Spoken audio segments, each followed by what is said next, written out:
1-1.5 kilometre সামনে এনে দুমড়ে মুচড়ে এখানে এসে ফেলে দিয়েছেন।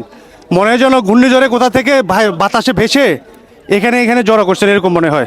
দুর্ভাগ্যজনক যে এরকম একটা মর্মান্তিক মৃত্যু আমাদের দুর্ঘটনা দেখতে হলো। তো নিশ্চয়ই গেটম্যানের অবহেলা না ভাইয়া? আসসালামু আলাইকুম। এই তো হলো কুমিল্লা বিশ্ব রোড। এই কুমিল্লা বিশ্ব রোডের হলো রেল ক্রসিং।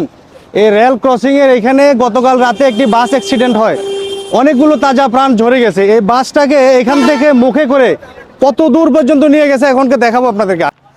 এই যে বাসটাকে এদিক থেকে নেওয়ার সময় হলো বাসের চাকা, এখানে চাকার অংশ পড়ে আছে নাকি মুরব্বী? এই অ্যাক্সিডেন্টের বাসের চাকা না এগুলো? বাসের চাকা এখানে। তারপরে দেখাচ্ছে 1 কিলোমিটার দূরে, 1 কিলোমিটার সামনে নিয়ে গেছে বাসটাকে এখান থেকে মুখে করে। রক্তের দাগ রাস্তার উপর, অনেক রক্তের দাগ আছে রাস্তার উপরে। এই দেখেন আশেপাশে সকল গাছপালা ভেঙে মনে হচ্ছে ঘূর্ণিঝড় হয়েছে রাতে। এরকম অ্যাক্সিডেন্ট কে আগে এরকম হয়েছে এখানে? আর বহু জায়গা বলে শুনছিলাম। তো আপনার কি মনে হয় রাতে যারা এই যে গেটম্যান থাকে যদি বাসটা ফেলে ভালোভাবে যদি ফেলতো সময় মতো, তাহলে অ্যাক্সিডেন্টটা কি হইতো? না, হয়তো না, না ফলাতে অ্যাক্সিডেন্ট হয়েছে।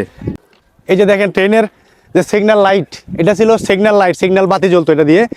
এটা ভেঙে এই এলাকা সব কিছু ভেঙে এই যে লাইট, এই যে লাইটে দেখেন এই যে অংশ এখানে পড়ে আছে।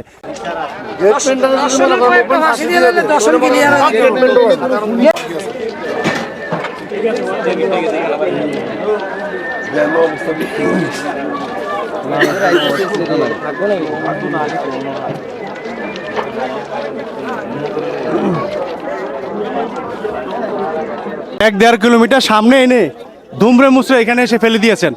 মনে হয় যেন ঘূর্ণিঝড়ে কোথা থেকে বাতাসে ভেসে এখানে এখানে জড়ো করছেন, এরকম মনে হয়। দুর্ভাগ্যজনক যে এরকম একটা মর্মান্তিক মৃত্যু আমাদের দুর্ঘটনা দেখতে হলো। তো নিশ্চয়ই গেটম্যানের অবহেলা না ভাইয়া? গেটম্যান যদি ওখানে নির্দিষ্ট নিয়মে রাতে যদি সিগন্যালটা দিত, হ্যাঁ গেট ফেলায় নাই, যার কারণে এই ধরনের বড় দুর্ঘটনা আমাদের দেখতে হলো।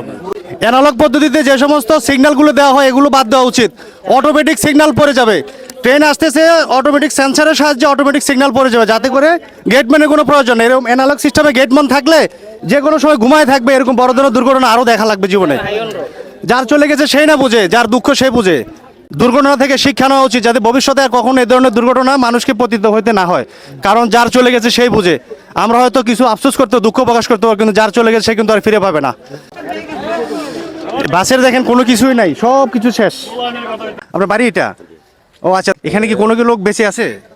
বেঁচে বলতে 5 জনের মতন আমরা জীবিত উঠেছি। জীবিত উঠেছে 5 জন, আর আপনার ডেড বডি 9 জন। 9 জন। 9 জন। ওগুলোর কি ডেড বডি কি নিয়ে গেছে? নিয়ে গেছে পুলিশে আইয়া। আচ্ছা আচ্ছা, বুঝতে পারছি। মানে জায়গা স্পট ডেড। এই স্পটের বাচ্চা আসলো 3টা, আল্লাহ, 2টা এগুলো কেমনে আমরা মহিলা আছে একজন, তারা ডেড বডি। আর বাকি জীবিত যারা আছে তারা কি বেশি আহত হয়েছে? বা বেশি আহত বলতে পা ভাঙ্গি আছে, মাথা দিয়া রক্ত হইতে না নাই মুহে। আচ্ছা আচ্ছা সেভাবে আবার একটা বেডি শুধু মহিলা একটা সুস্থ আসলো। আচ্ছা আচ্ছা। হের হাজবেন্ড মারা হাজবেন্ড আসলো, মেয়েটি মারা গেছে, 2টা মেয়ে হেরে। এই আর আমরা আমার বাড়ি আমরা লোক নাই, কেউ নাই। এটা কি মনে হয় গেটম্যানের অবহেলা? এটা পুরা গেটম্যান ট্রেনে কইছে যে গেট কোনো পরে আসলো না। আমরা